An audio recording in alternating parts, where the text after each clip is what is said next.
Changement de sens de circulation et déviation fleurissent dans le centre-ville de Bitche. Aménagement du centre-bourg et travaux de voirie perturbent la circulation. Cela impacte aussi l'activité des commerçants. Apportée par les élèves du lycée Tessier, la flamme linguistique poursuit son Lorraine Tour à Sarreguemines. Les lycéens bitchois et sarregueminois ont fait du sport ensemble en pratiquant des disciplines olympiques et paralympiques au lycée Henri Nominet. Mon tout premier festival fête ses 10 ans à la médiathèque communautaire de Sarreguemines. Destiné aux bébés et aux très jeunes enfants, il comprend une exposition d'ouvrages XXL et de nombreux rendez-vous sont proposés au jeune public, notamment des ateliers et des spectacles. Bienvenue sur Mosaïque Cristal. Après l'actu, le président de la communauté de communes du Pays de Bitche, David Suc, sera face à l'objectif pour dresser un bilan de 2023 et évoquer les grands projets de 2024. On commence le JT avec le mouvement de grogne des agriculteurs qui prend de l'ampleur. Des actions sont organisées dans toute la France. En Moselle aussi, des axes sont coupés à la circulation. Marie-Philippe a pu rejoindre des manifestants. Alors peux-tu nous faire le point sur la situation ? Oui, nous sommes au carrefour à Frémin, hauteur A4 320 qui dessert Sarrebruck et Strasbourg. Il y a une centaine d'agriculteurs de mobilisés, essentiellement des éleveurs, et 70 véhicules sur la route. Donc ils viennent de toute la Moselle-Est. Les syndicats présents sont la FDSEA et la fédération et les jeunes agriculteurs. Je suis en présence de Florent Dory. Quelles sont vos principales revendications ? Donc en fait, tout simplement, il y a déjà un manque de revenus depuis un certain temps. Déjà, on avait alerté le gouvernement sur nos difficultés en novembre. Souvenez-vous des panneaux retournés, des petites actions sur les radars, bien sûr sans vandalisme. Donc on avait déjà tiré la sonnette d'alarme et apparemment on n'a pas été entendu. Donc c'était un coup de semonce. Là, on remet le couvert parce que le malaise paysan couve et couve pas seulement depuis l'automne, il couve depuis longtemps. Et c'est une situation qui perdure, je dirais, depuis une quinzaine d'années et qui se dégrade régulièrement, tout doucement. Il faut savoir qu'aujourd'hui, 50%, enfin dans les 10 ans, 50% des agriculteurs partent en retraite. Il y a une nouvelle génération qui arrive. C'est bien pour ça que les JA, les jeunes agriculteurs, sont présents ici. Et en fait, qu'est-ce qu'on fait ? On veut absolument que les Français aient toujours de la nourriture, voilà, de bonne qualité, une sûreté alimentaire que d'autres pays n'ont pas, et que la transmission avec la nouvelle génération se fasse bien. Et pour le moment, c'est tout sauf le cas. Voilà. Et comment est-ce que vous vous organisez, notamment avec vos bêtes ? Donc bien sûr, vous avez bien compris, c'est majoritairement des éleveurs qui sont présents. Donc souvent avec la chance, les familles sont très solidaires. La famille est même des fois plus large que la famille. Et quand des gars sont ou des femmes sont sur les lieux de manifestation, il y a toujours quelqu'un pour faire le travail à la maison. Et bien évidemment, le soir, il y a des éleveurs qui vont repartir et d'autres qui vont revenir pour prendre le relais. Il est bien entendu pas question de laisser des bêtes sans soin et des vaches sans être traitées. Voilà. Ok, donc là, vous pouvez tenir combien de temps encore ? Là, donc, on attend bien sûr le gouvernement au coin du bois, si j'ose dire.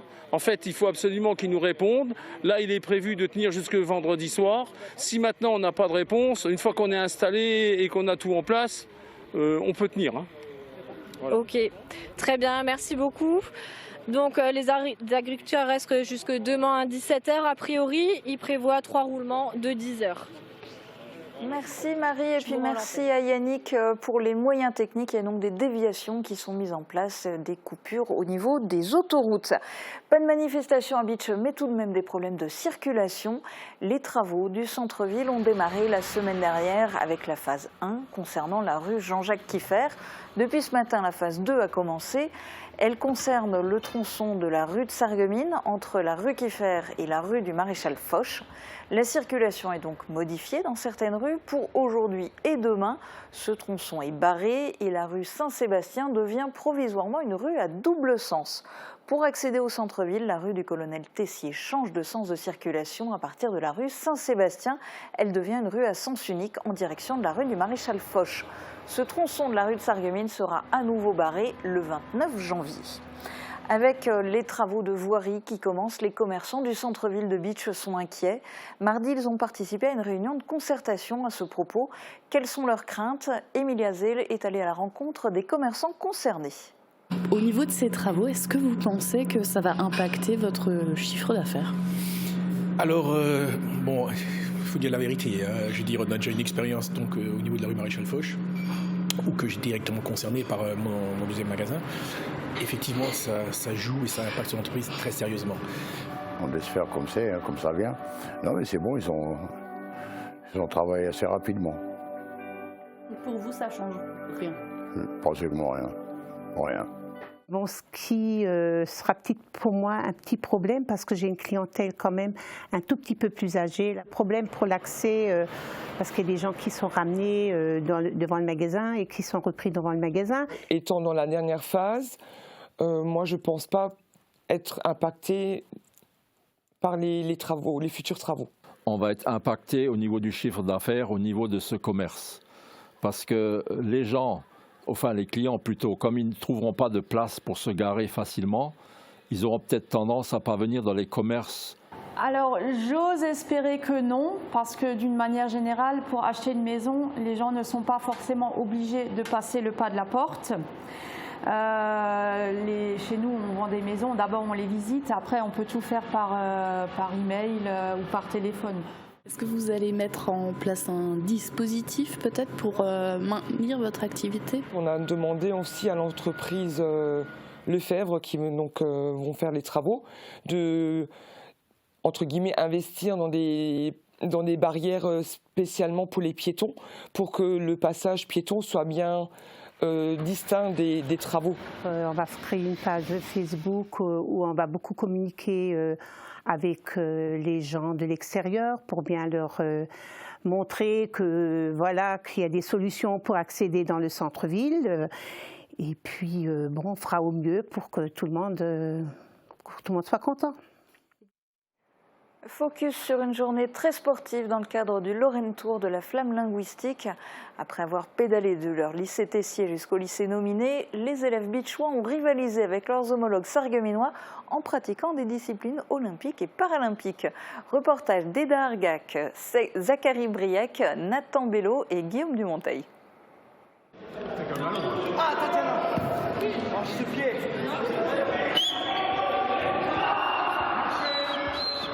Joyeuse rivalité au gymnase du lycée Henri Nominé à l'occasion de ce match de basket Sarreguemines Beach. Bien qu'amical et sans véritable enjeu, aucune équipe ne voulait perdre cette rencontre. Le basket 3-3 était l'un des ateliers organisés pour les élèves des lycées Tessier et Nominé qui participent au Lorraine Tour de la Flamme Linguistique, un événement destiné à mettre en avant les langues étrangères et les valeurs de l'olympisme.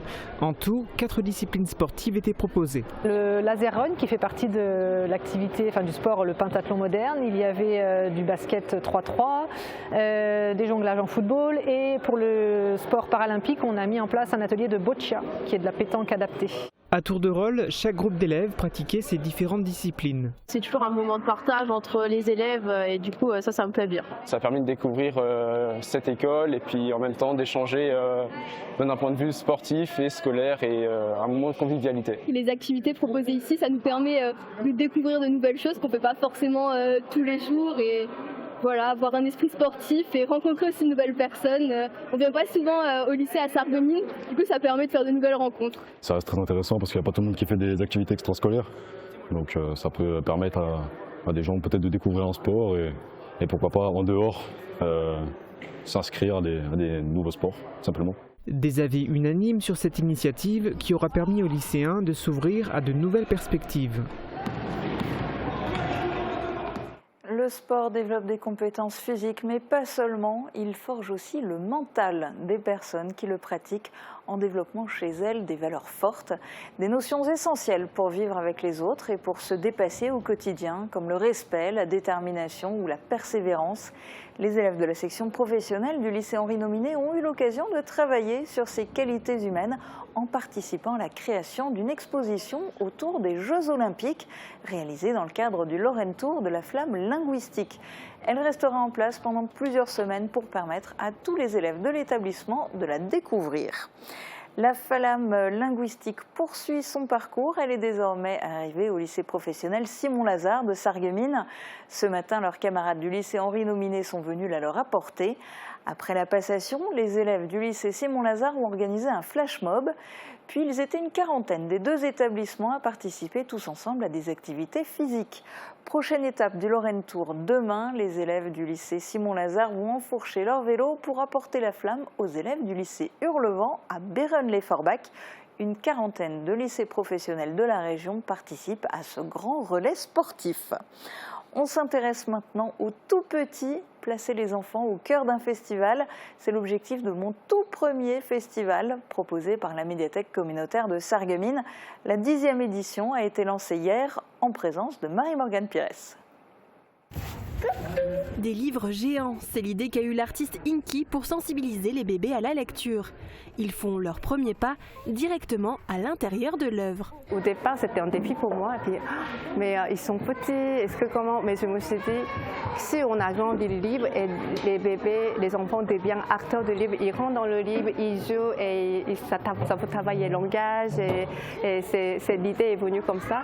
Ces ouvrages XXL forment l'exposition qui inaugure l'événement Mon tout premier festival à la médiathèque de Sarreguemines. Ils seront visibles jusqu'à ce samedi. On peut aussi découvrir des œuvres réalisées avec des enfants de Grossbliederstroff et Ambach. À partir du mardi 30 janvier, l'artiste Anne Le Tuff exposera ses structures en bois que les enfants de 0 à 5 ans pourront explorer. Pour ce 10e anniversaire du festival organisé pour les bébés et les jeunes enfants, des spectacles, des ateliers, de l'éveil musical ou encore des contes sont proposés jusqu'au 10 février à la médiathèque et dans les bibliothèques du réseau. Focus politique sur le Pays de Bitche dans un instant avec l'interview de début d'année du président de la CCPB. Ce sera juste après les prévisions de Météo France pour demain. Protégez et mettez en lumière votre maison avec toutes les nuances de crépi proposées par Modèle Habitat.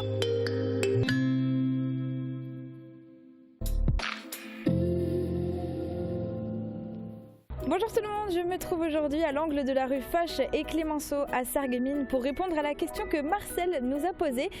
Et c'était la suivante: qui est ce bonhomme posé sur le bord du toit? Et nous avons la réponse. Ce petit bonhomme-là, c'est la signature, si on peut dire, de Brice Auer, un architecte sur Sarreguemines. On peut les retrouver sur plusieurs constructions signées Auer Corporate. Elles sont réalisées par un artiste sarregueminois lui aussi, Jacques Senger. Et celles qui ont été les plus impressionnantes à installer sont certainement celles de l'ancien hôpital du Parc, qui ont nécessité de faire appel à un hélicoptère pour les hisser sur le toit du bâtiment. Et il en existe également d'autres sur Thionville, Styrin-Vendel et même un dans le sud de la France. Donc maintenant, si vous en croisez d'autres, vous saurez d'où ils viennent. Et ce qu'on risque de croiser demain, ce sont surtout les nuages et la pluie. La matinée débutera de nouveau sous les averses, mais le temps finira par se dégager dans la soirée. Côté température, les minimales iront de 0 à 2 degrés et les maximales de 8 à 10 degrés. Demain, nous fêtons les pôles et il fera jour de 8h10 à 17h17. Passez tous encore une très belle journée et à demain!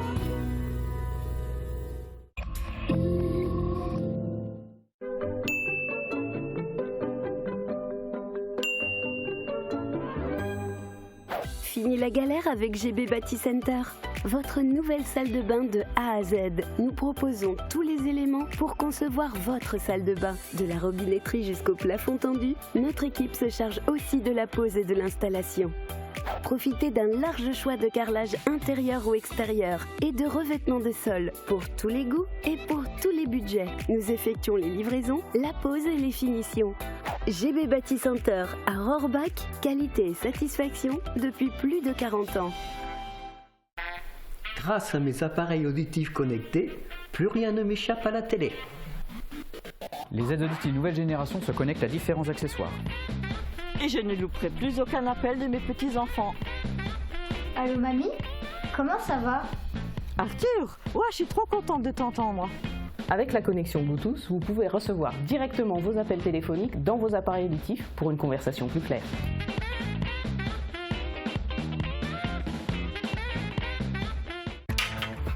Chauffer une maison en hiver, la garder fraîche en été, ne faites pas l'impasse d'une bonne isolation. Pour vos travaux, faites confiance à Modèle Habitat. Les équipes ont un savoir-faire maintes fois éprouvé. Les produits utilisés sont haut de gamme. Vous bénéficiez d'une prestation de conseil pointue et chaque client devient un client satisfait. Avec Modèle Habitat, vous misez sur la confiance et la qualité.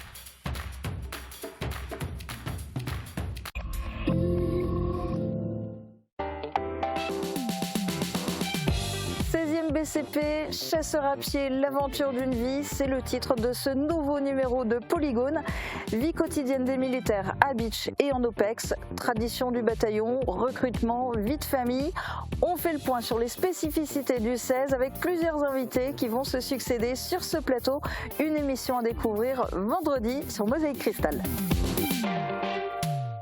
En ce début d'année, le président de la communauté de communes du Pays de Beach prend la parole face à l'objectif pour évoquer les enjeux de 2024. Je vous laisse en compagnie de David Suc, interviewé par Camille Henriot.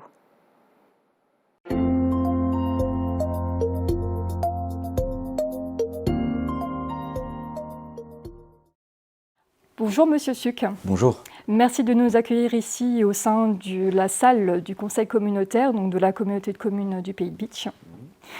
L'année 2023 vient de se terminer sur une bonne nouvelle pour le Pays de Beach.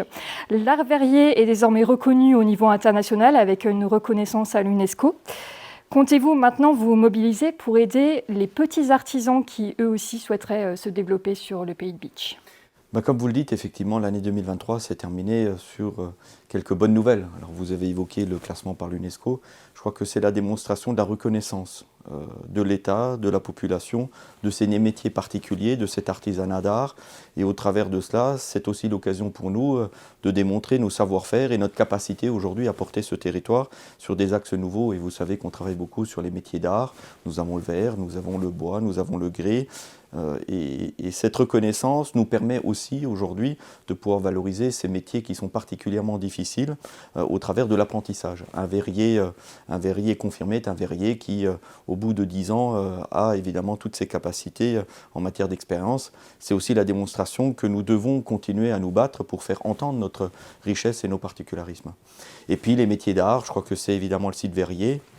C'est Saint-Louis, ce sont plus de 500 emplois, c'est cette capacité que nous avons d'organiser une destination et puis de faire partie évidemment de ces grandes richesses non délocalisables.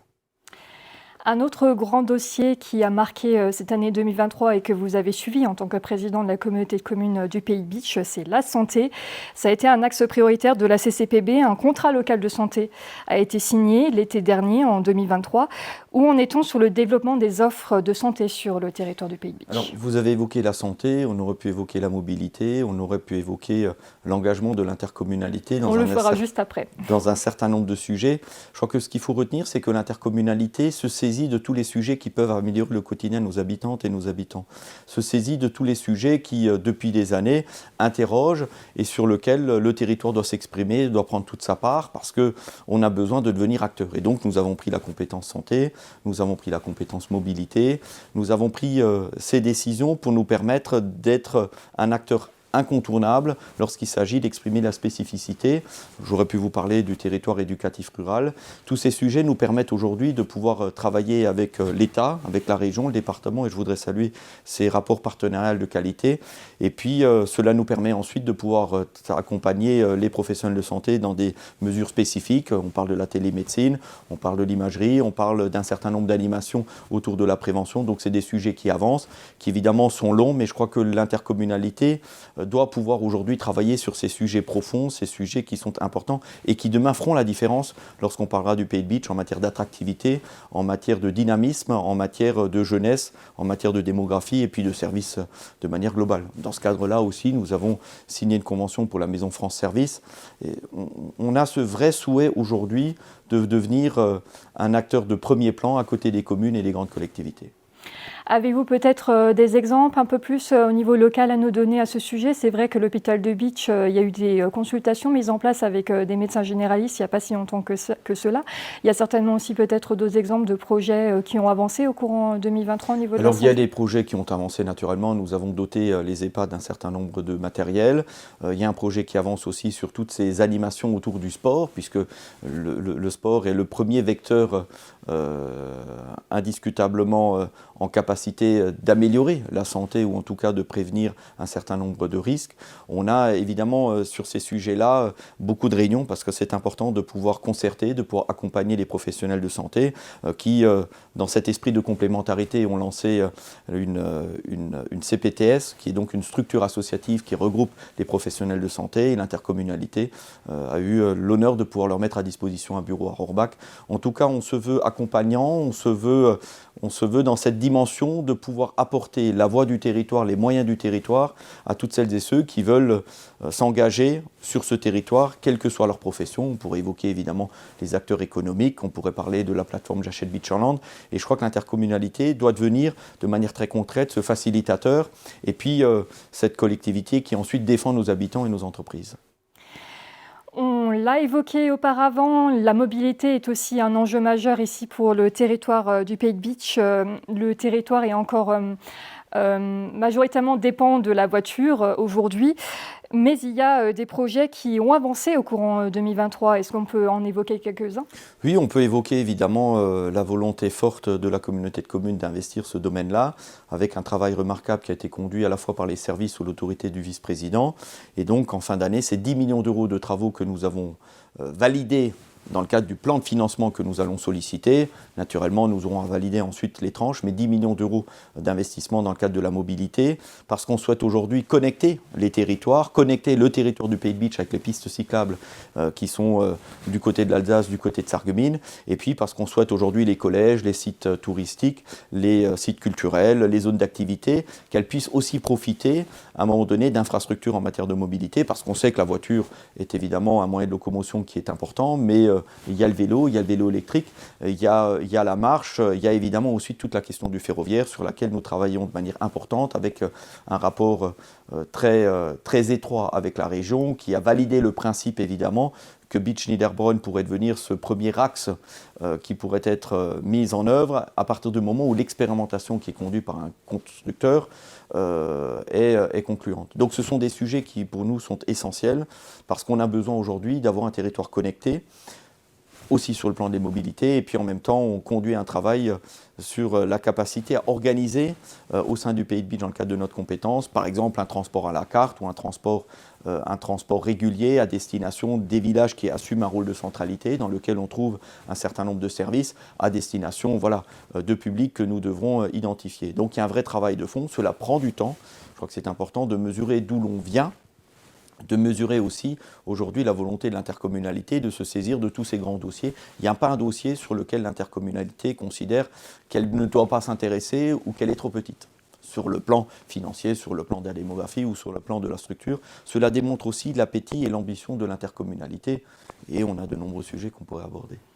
Le projet que vous évoquiez à l'instant au niveau du ferroviaire, c'est Drézy. Est-ce qu'on peut s'attendre aussi à des avancées déjà au courant 2024 ? Ce sont les constructeurs qui vont expérimenter un outil et cela ne relève pas de choix politiques. Les décisions politiques que nous prenons avec la région et j'allais dire même avec le département, c'est déjà de s'organiser autour d'une étude de mobilité qui a été conduite, qui est en cours d'être mise en œuvre par le département, où naturellement l'intercommunalité est dans le copilotage, avec une association très impliquée sur les questions de mobilité, qui est l'association Sarreguemines Bitche-Niederbronn, que vous connaissez, présidée par le maire de Lemberg. Et donc on a ce travail concerté autour duquel on retrouve évidemment les élus régionaux, les élus départementaux, les élus alsaciens avec lesquels nous avons d'excellents rapports, puisque nous partageons cet espace qui sont celui des Vosges du Nord. Ils sont loin de Strasbourg, on est loin de Metz, mais en définitive, on est dans un territoire profondément environnementalement protégé, et puis un territoire qui aujourd'hui, au travers des métiers d'art,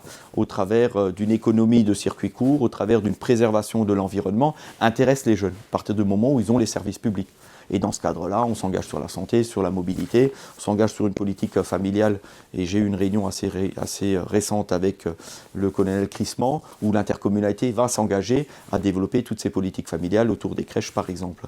Et donc, ce sont des sujets importants qui sont des sujets voilà, qui prennent un peu de temps, parce qu'ensuite il faut se battre. On pourrait évoquer évidemment toutes les questions de l'enseignement. Vous savez qu'on a deux lycées, enfin qu'on a un lycée, le lycée de Beach, le lycée général et le lycée professionnel, où là aussi on doit se mobiliser pour essayer de développer les filières en lien avec le monde de l'entreprise. Il y a sur Beach une capacité d'internat qui aujourd'hui est réduit à un nombre de places limitées parce qu'il faut des investissements forts et qui peut répondre aujourd'hui à une demande des familles pour des raisons de spécificité d'enseignement qui souhaitent mettre leurs enfants internes. Et donc ce sont tous ces sujets-là sur lesquels l'intercommunalité souhaite s'engager. Je parlais de l'internat et de l'enseignement. Vous avez pu mesurer qu'on s'est engagé à conduire 1 500 000 € de travaux pour sécuriser les accès des 3 collèges. Parce que pour nous, c'est important que ces collèges soient sécurisés à la fois pour les élèves, pour les parents et puis surtout porter ces 3 collèges évidemment dans une approche qualitative qui doit être indiscutablement au rendez-vous. Voilà. Donc ce sont des sujets sur lesquels on s'engage. Donc plusieurs axes prioritaires, si je comprends bien, en 2023 et qui vont se poursuivre en 2024, notamment sur l'éducation et la sécurité autour des établissements.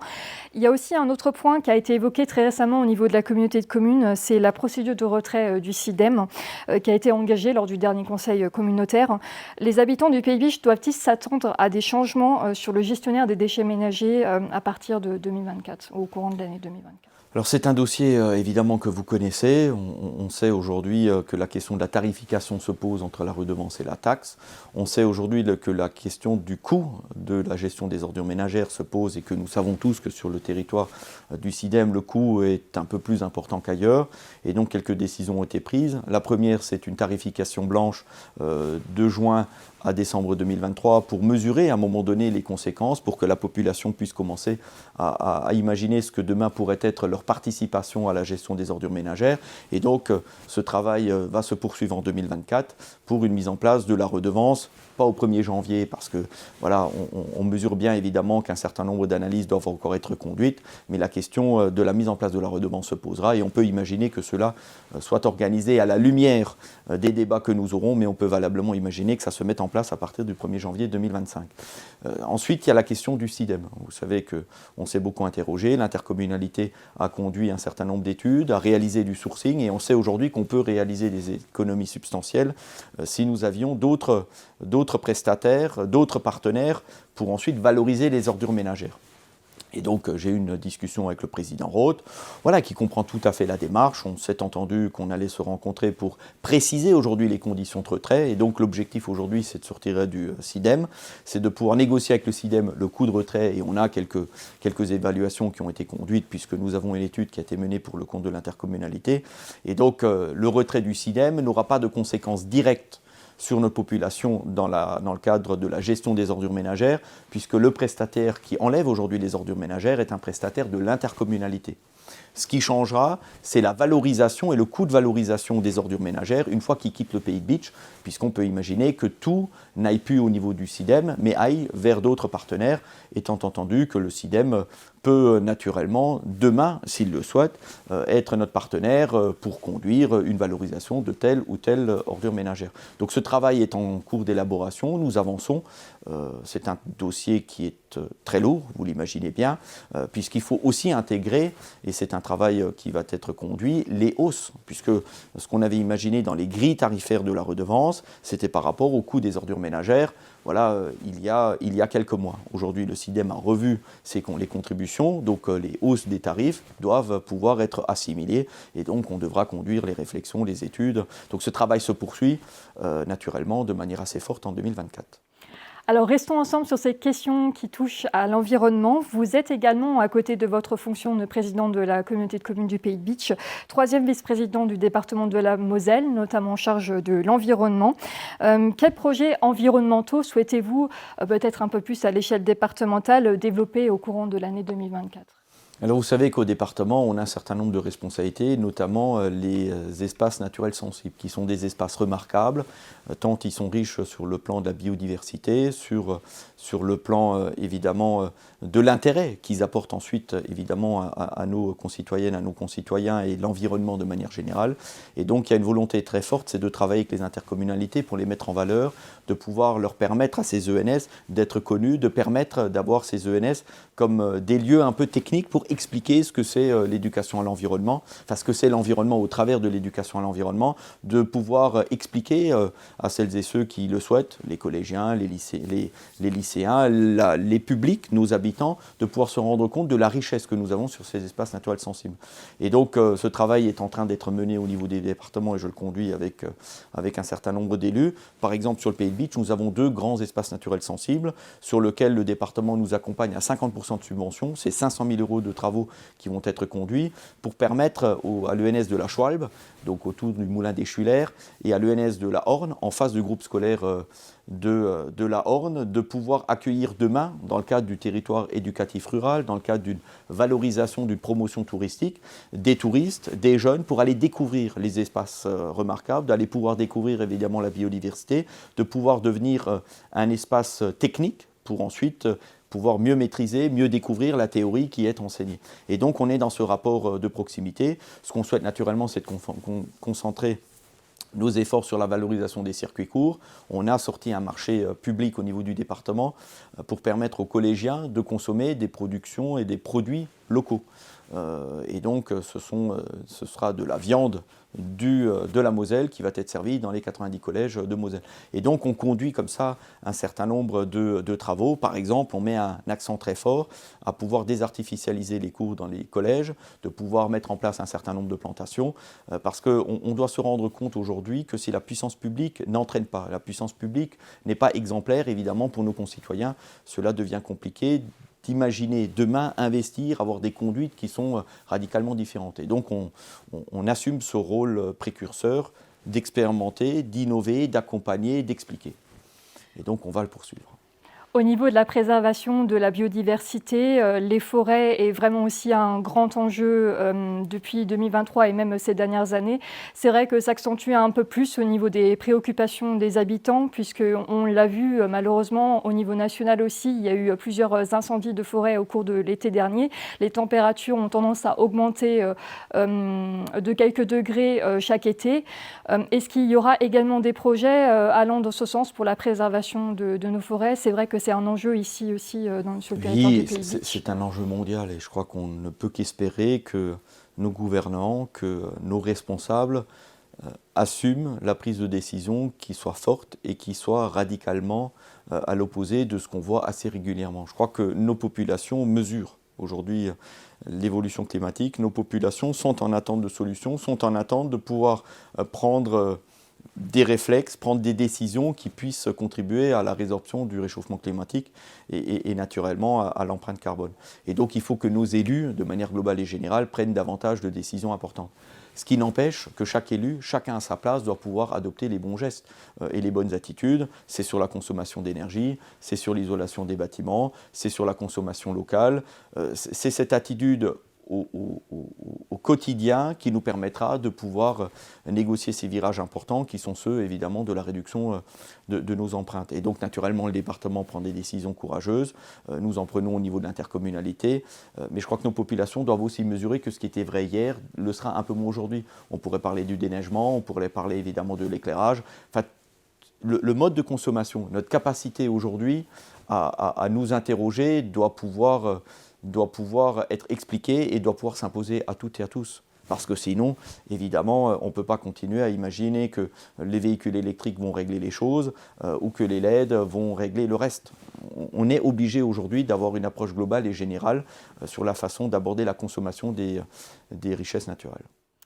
On parlait de consommation et notamment de circuits courts, le développement des circuits courts, notamment avec l'appel des agriculteurs, qui sont en ce moment en colère, on le voit au niveau national, mais aussi au niveau européen, avec la mobilisation récente des Allemands, mais aussi dans le sud de la France et chez nous aussi, sur tout le territoire de Pays de Bitche et de Sarreguemines, avec des manifestations qui ont eu lieu fin novembre. Ils souhaitent vivre de leur profession plus que jamais, puisqu'ils reçoivent des aides, mais c'est vrai qu'ils voudraient un peu plus pouvoir vivre concrètement de leur profession sans toucher nécessairement les aides européennes. Quelle est votre opinion sur ce sujet ? Vous connaissez mon parcours, vous savez que j'ai un métier qui est celui d'agriculteur. On a un vrai sujet de société. On ne peut pas considérer que le monde agricole doit vivre uniquement de son produit sans aide, parce qu'effectivement, on arrivera au juste prix et on sait que dans cette population mondiale, un certain nombre auront des vraies difficultés à accéder à une alimentation de qualité. Et donc, que le contribuable, au travers des subventions que perçoive le monde agricole, permette à ce que les produits agricoles soient un peu plus accessibles, je crois que c'est quelque chose qui doit être respecté. On a une difficulté, c'est entre le coût d'achat des produits agricoles et le coût de revente, ensuite dans les étals. On doit s'interroger évidemment d'un certain nombre de hausses qui mériteraient d'être mieux justifiées ou qui mériteraient d'être plus modestes. Premier point. Le deuxième, je crois que le monde agricole doit s'interroger, et les élus aussi. On pousse le monde agricole à se diversifier, le circuit court, c'est naturel, mais à se diversifier aussi sur le plan de l'énergie. Et je crois que plus le monde agricole va produire d'énergie, moins il sera agriculteur. Et plus il va produire d'énergie, plus il sera dans le champ concurrentiel, puisque ce n'est pas son métier de base. Et que le monde agricole, à un moment donné, aura une vraie difficulté d'identité. Parce qu'il y aura l'agriculteur producteur d'aliments et d'alimentation, et puis il y a le producteur d'énergie qui sera très éloigné d'une production de blé pour le meunier, d'une production de viande pour l'alimentation, ou une production maraîchère ou arboricole pour l'alimentation, parce qu'il n'aura plus que le titre d'agriculteur pour derrière, voilà, produire de la méthanisation, produire du photovoltaïque, et c'est un vrai sujet de société.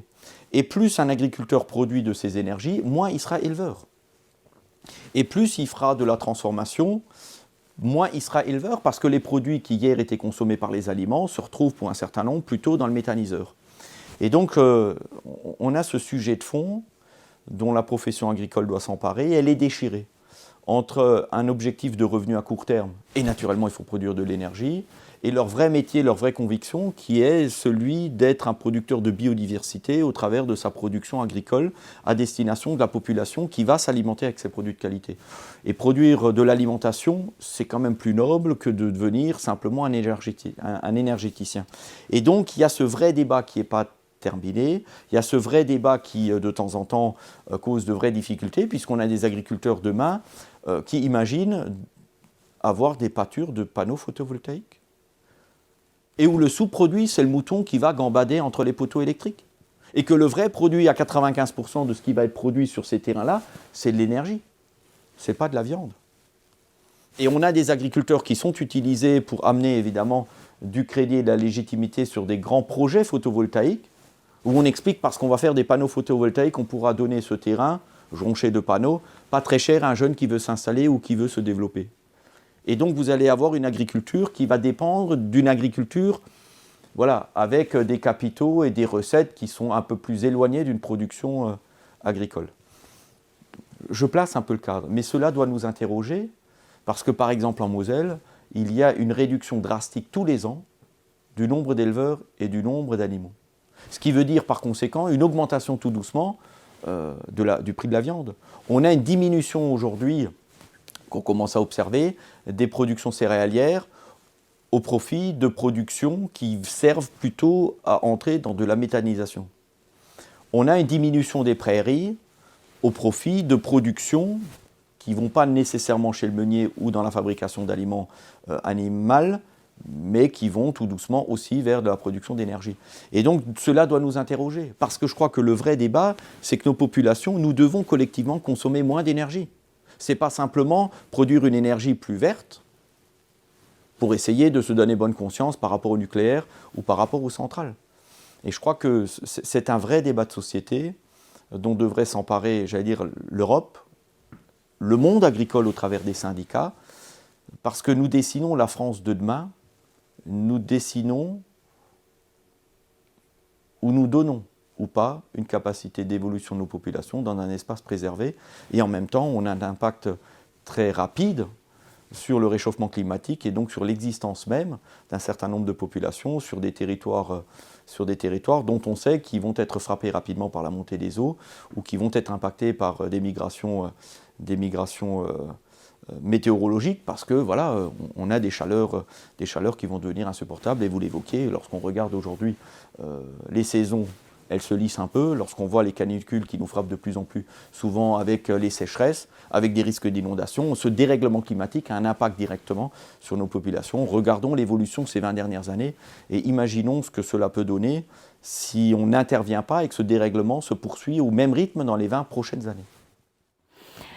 Au niveau du département, vous êtes également en charge de ces questions de l'agriculture. Comptez-vous mettre des actions sur ce domaine-là précisément ? On a des actions très précises. Par exemple, la Moselle a décidé, et c'est le seul département de Grand Est, à apporter une contribution financière aux agriculteurs qui ont connu une sécheresse. C'est 1 500 000 qui ont été versés à l'agriculture. Le département s'engage depuis toujours dans le développement des circuits courts, la création des laboratoires, dans la mise en place d'un certain nombre de marchés, s'engage depuis toujours dans la mise en place de marchés publics qui favorisent la valorisation des produits locaux. Le département s'engage évidemment aussi à aider les agriculteurs qui aujourd'hui mettent en place des filières de valorisation de production de Moselle, Moselaine par exemple sur le territoire de Sarrebourg, qui est un projet porté par des agriculteurs qui vise à utiliser la laine de mouton pour faire de l'isolation.